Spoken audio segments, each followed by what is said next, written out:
Today we're gonna kind of go back in time and we're gonna talk through what I would do if I could start my Teachers Pay Teachers store over.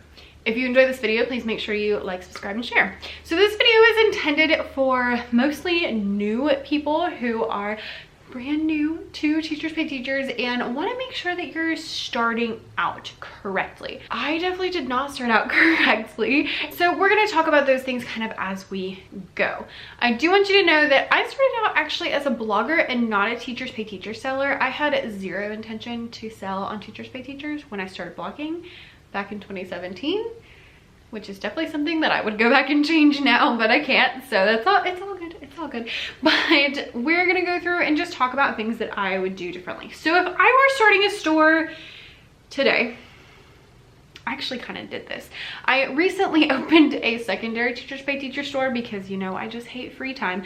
And it is called Becca's Bible Class, and it's all Bible resources, which sounds stressful having two shops. But it actually was originally part of my plan when I started my blog, was that I wanted to talk about music teaching, but I also wanted to talk about children's church because I had taught children's church way longer than I have taught elementary music. And so that dream is kind of finally coming to fruition, which is really exciting to me. I'm seeing this kind of as like a side hustle instead of like the main thing, just something that I do, you know, on the side. But anyway, starting this secondary TPT shop was actually really cool because I got to start over and do it the way I would have liked to do it if I had done it right the first time. So a few things that I did is when I started, or if I was going to start a new one, starting with a really good freebie. When I started on Teachers Pay Teachers, I didn't know that your first product had to be free. And I spent hours and hours and hours, and I went to upload and I was like, why can't I put a price on here? And then I saw you had to make it free and I was like, oh yeah, we're not doing that. So I had to wait, and I went and made something else that was not quite as time consuming. That was my first free resource. But nowadays, and what I did with my new one is I started with something really good. So first of all, not something that took forever and ever and ever, but something that was good, and also something that went along with a product line. So in Becca's Bible Class, my freebie is a set of coloring sheets that are all Bible verses. So this is a line that I actually have that is starting to sell pretty well. So we'll see how it goes. It's a very new, so I'm still kind of like, I don't know what's gonna, you know, do well and not do well. So we shall see. But I have different sets. So I have like Bible verses about love, and Bible verses about fear, and Bible verses about faith, and stuff like that. The original one is just kind of like a set of general ones. There are things that most kids would learn to memorize, which is kind of the point, is that you know, color it in, maybe it sticks with you in your brain. But the point being that it goes along with a product line. So people use those, they're like, oh, these are cool, I like them. Let me go buy Bible verses about love because it's almost Valentine's Day, or Bible verses about fear because coronavirus is sweeping the nation. A good freebie that doesn't take too long and that actually leads into other things. The next thing that I would do better if I started from the beginning, which I am doing my secondary TPT shop, is having a clear product strategy. So when I started on Becca's Music Room, I was just kind of throwing things at the wall. I still kind of do that because I put up pretty much anything I use in my classroom. But with Becca's Bible Class, that's doing things the right way the first time, I am actually going through and making product lines. Like, again, I have the coloring sheet lines. I also have like a game line, and I have just things that go together so that I can bundle them together. This helps me to earn a little more money because, you know, you see one thing and you're like, oh, hey, this goes along with it. Oh, hey, this goes along with it. Or you can even just buy the bundle and get them all, and things like that, so that I'm just being a little more strategic this time. Having a better strategy would have definitely helped me the first time around. The next thing that I would do if I was starting over is I would start out as a premium seller. So if you start as a basic seller, then that means that you don't have to pay anything up front, but TPT takes a bigger chunk of your sales.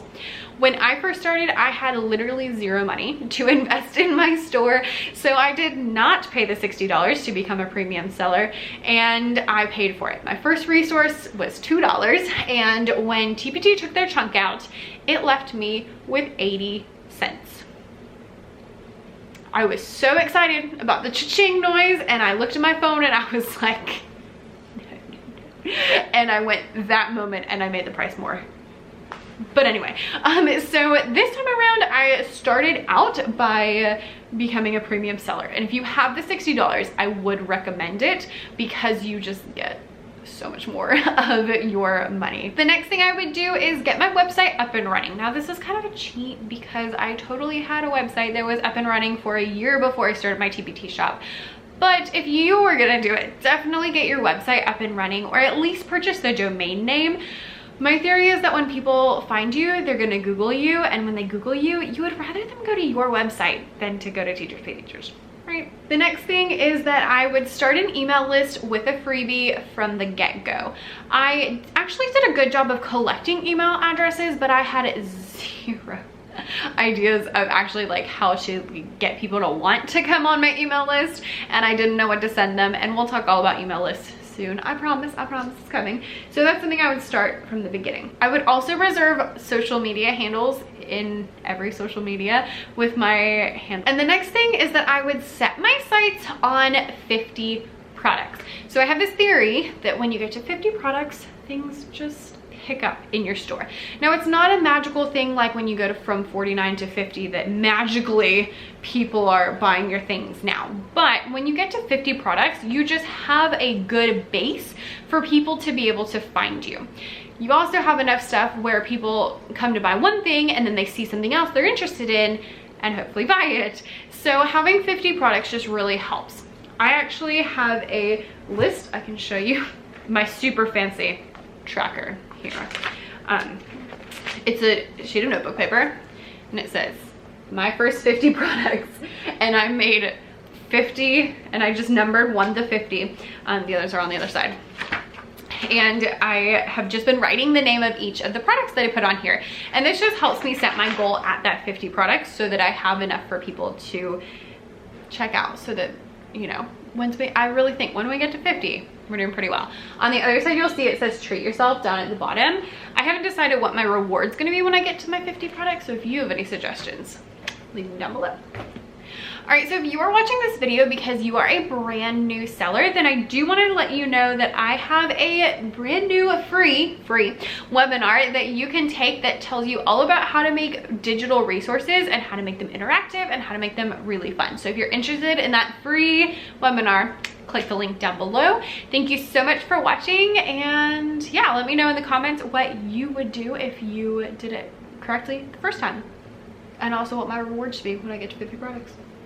Thanks so much for watching and have a wonderful week.